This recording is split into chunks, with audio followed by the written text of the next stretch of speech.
They just made up this horrible quote. They're suckers and losers, and they're in graves. They gave their life for our country. There's been multiple times where the media has misconstrued some of the things that you say about veterans, the latest being you calling wounded veterans that have been shot or wounded suckers and losers. A made-up story. It was made up by a magazine. I think it was The Atlantic, which is a radical left magazine. As soon as I heard it, I said, that's a terrible thing. And you don't get rid of it. You know, they make these things and they just use it, the opposing side. They know it's false. I had 26 people that said it never happened. Who would say it? Nobody would say it. A stupid person or a person that's mentally ill. I rebuilt our military. We gave 86 billion, 85 billion of it away to Afghanistan so stupidly, but far bigger than even that. I rebuilt our military. I had the best relationship with the military of any president. They don't even have sources. They make things up out of thin blue like a storyteller. And I wanted you to ask me this question. Since we're on a long-form podcast and we're not going to take anything out of context here, is there anything that you would like the veteran population to know about what you think of them? That I love them, that I respect them, that I rebuilt our military, that I got budgets that nobody's ever gotten, that I increased their pay because of the respect I have. Now, if you take a look at what's happening with the military, it's horrible. Under Biden / this woman is a communist, I guess. I mean, and I look at action. I don't look at words. Defund the police. She was the head of Defund the Police. Now all of a sudden she wants to deny it. Millions of people poured into our country, and they're from prisons and they're from jails. They're from mental institutions and insane asylums. They're all different. Mental institution on steroids, as you know. They're emptying their jails into our country. They say, where do you come from? The Congo. We're in the Congo jail. What did you do? They wouldn't answer. We have the toughest people in the world being dropped into our country, and not from just South America. From South America, yes. Venezuela, their crime rate's down 72%.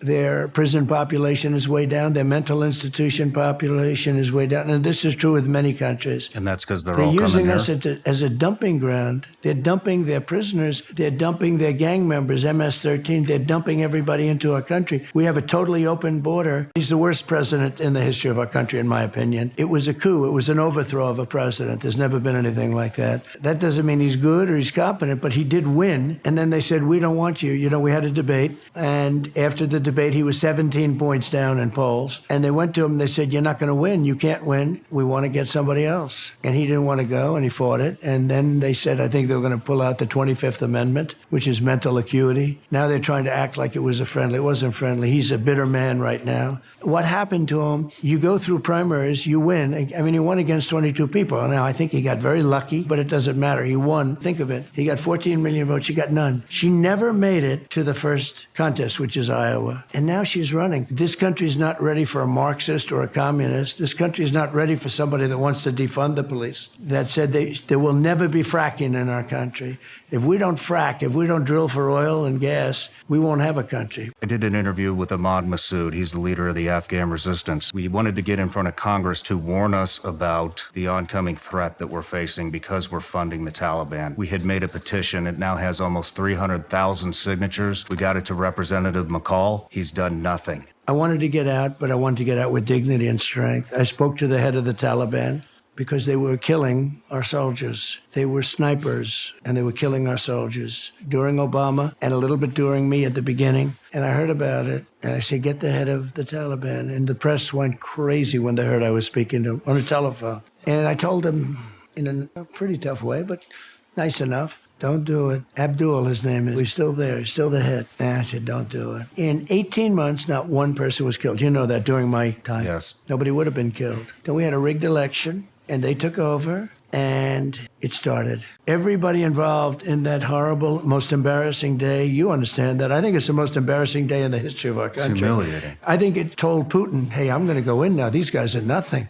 And it gave President Xi of China the right to fly bombers all over Taiwan, you know, which he's doing. I mean, it's just a question of time. Although if I get in, I think it's a different story. The other day, they flew 38 bombers over Taiwan. They're surrounded by ships and everything. A lot of bad things are happening there. Whoever worked on Afghanistan should be fired. The generals should all be fired. That was the most incompetent thing. When you get into office, if you get into office, Will you be able to sit Zelensky and Putin down and have them negotiate a deal so that we can spend the next $175 billion on our own infrastructure? Two countries. Should have never happened. Would have never, ever happened. And it didn't happen. For 4 years, there was no talk about Russia going in. I knew Putin very well. Got along with him. They say, you got along with Putin? That's a terrible thing. He said, no, that's a good thing. He's got 1,800 nuclear weapons. So do we. When I hear these poor fools talking about global warming, they don't call it that anymore. They call it climate change. Go back many, many decades and look at Hiroshima, Nagasaki. That was so many years ago. And now you look at today and multiply that, what took place there, by 300, 400 times. The biggest problem we have, and the world has, is weaponry. And these poor fools talk about global warming all the time. It's going to global warm to a point where the oceans will rise an eighth of an inch in 355 years. You know, they have no idea what's going to happen to weather. I took a lot of heat from the press for that. We spend far more than we should be spending on NATO. These other countries, which many of them are very rich, they don't spend. Before I got there, I say we were paying 90% of the cost of NATO. I hate to use this word because you have some young, brilliant future soldiers watching. They screw us on trade. So they screw us on trade, and we're defending them. It's always a one-way street. You know, when I came in, we had such bad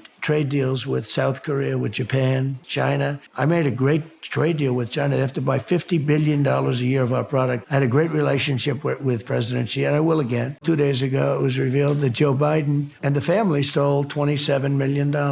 Can you imagine if Trump stole $27 million or $2? They would have stopped everything. They would have stopped the Democrat convention. They'll say, let's make it next week. It was revealed by Congress, by committees in Congress. I think 3 committees confirmed $27 million stolen by the family or something having to do with Biden. I didn't see any stories about it. I saw a little piece on Fox, but outside of that, I didn't read one story about it. Can you imagine? They confirmed that $27 million the night that he made the speech, which was a very nasty speech, the hatred he had for the people that overthrew him. It was an overthrow. It was a coup. He screams. Everything is, he's like screaming all the time. It's like very uncomfortable. But I understand his screaming. He's got a disorder. Nancy Pelosi and Barack Hussein Obama and a group of people went to him. They said, you either get out or we're going to wheel in the 25th Amendment. I read that Elon Musk said that he would accept a position in your cabinet. Would that have to do with artificial intelligence? So Elon you chose and I him? have a great relationship. He's great. He is a totally unusual character. Do you know Elon at all? I don't. He's great. And he's smart. We have to cherish our geniuses. We don't have too many of them, right? But he is a brilliant guy. What he really would like to do is get involved in cutting some of the fat. And he does know how to do it. He loves the country. It's just an amazing thing. We had a conversation the other day, the biggest audience that there's ever been. I mean, would you say that's a correct statement? I would absolutely say There's that's never been correct. anything even close. I heard 750 million people. I put him in the cabinet, absolutely, but I don't know how he could do that with all the things he's got going. As the expression goes, consult with the country. Like on AI, there's nobody knows more about it than Elon. November 5th will be the most important day, in my opinion, in the history of our country. Because if our country goes the wrong way with this election, I think this country is doomed. What do you think your biggest challenge is with being elected? Well, they've weaponized government. They've tried that one, and that drove me up. They're vicious people. These are vicious people. I could have done that to Hillary Clinton. What she did was so bad. She got a subpoena from the United States Congress, and she destroyed everything. You go to jail for that for years. And if you did it as a private person, you go to jail. But she destroyed everything. And I said, wouldn't it be terrible to have the wife of the President of the United States, a former President of the United States, being put in prison? And I meant that. I think it would be terrible. I could have pushed that very easily, and I did sort of the opposite. And now they come after me. I say, oh, isn't that nice? These are vicious people. They're vicious people. But they're not talented people other than in that way. They're very talented on cheating in elections. They're very talented on, I say, crime. I mean, really crime. Everything I read says that one of the biggest challenges in the upcoming election is going to be the women vote. I think a lot of people think that is because of the rhetoric that they're saying about your stance on abortion. So I'd like to get your stance on abortion, unfiltered, unedited. So you have Roe v. Wade. For 52 years, it was in the federal government. Democrats Democrat, Republican, everybody. Nobody wanted it there. There wasn't discussions about 16 weeks and all the different discussions you hear. It had to be out. It had to be a states thing. I'm for exceptions. Ronald Reagan was for exceptions, for the life of the mother, rape and incest. I was able to do something that nobody thought was possible. Get it back to the states. And the states now have it. As far as women are concerned, I think they like me. You know why they like me? Because I'm going to give them safety and security. Let's talk about the assassination attempt on your life. It was another one I saw today. It wasn't quite the same thing. That wasn't a bullet going at 4,000 miles an hour at you. There's a lot of speculation about this, but if you look at context, the media has been against you. Then there was Russiagate. Then there was the impeachment. Then they kicked you off all of your social media platforms. They prosecuted you. And the latest was there was an assassination attempt. I wish I had it. I have the graph, my all-time favorite graph, because this is when I turned over. When I turned over to say, let me see the graph, I turned over. This was a graph on immigration. But when I made that right turn, the bullet came and phew, and it whacked my ear. It was only my ear. It was a bloody mess, They told me at the hospital, I said, why so much blood? They say when the ear gets hit, it's the bloodiest part of the body. I didn't know that. Because of cartilage. The doctor gave me a little lesson in medicine, which I don't know if I wanted a lesson at that particular time. But if I didn't turn to the right, I wouldn't be here. I have one last question. I think that one of the biggest problems within the country is the distrust in the United States government. I'm one of them. I have zero trust in any government agencies. I have zero trust in our Congress and our Senate, anything. We have a government that's not functioning right now. How are you going to gain the trust back of the American people within the government? And are we going to see anybody held accountable? The answer is yes on the second. They're going to be held accountable. They've got to be held accountable. What they're doing, they're destroying this country. They're crooked people. They're dishonest people. They're going to be held accountable. So when I came to Washington, I won an election that everybody said, he's got too good a life. I did. I had the greatest life. I went from that to having bullets shot at me, okay? I had the greatest life. And they said, would you do it again? I said, without question, because we're going to save the country. We're going to make America great again. Literally, we're going to make America greater than ever before.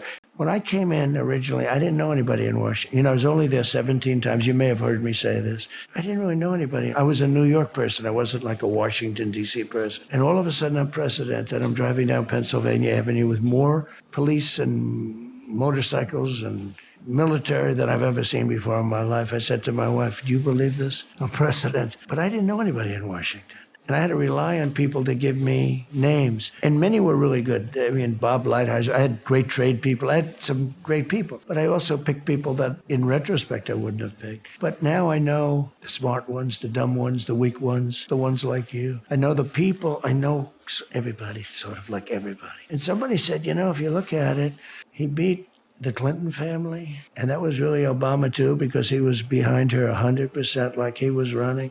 And I beat the Bush family. I beat everybody. And now I beat Biden. I got him out. And now I have to beat somebody that nobody ever heard of, who's a Marxist. This woman, Kamala, I have different names. It's very interesting. There are so many names you can call her. But the most important name is she's a Marxist. That's her ideology. She wants to destroy our country. Are they doing this for the vote? She's the greatest flip-flopper in history. Every single thing that she believed in her whole life, defund the police. She was a defunder, big defunder.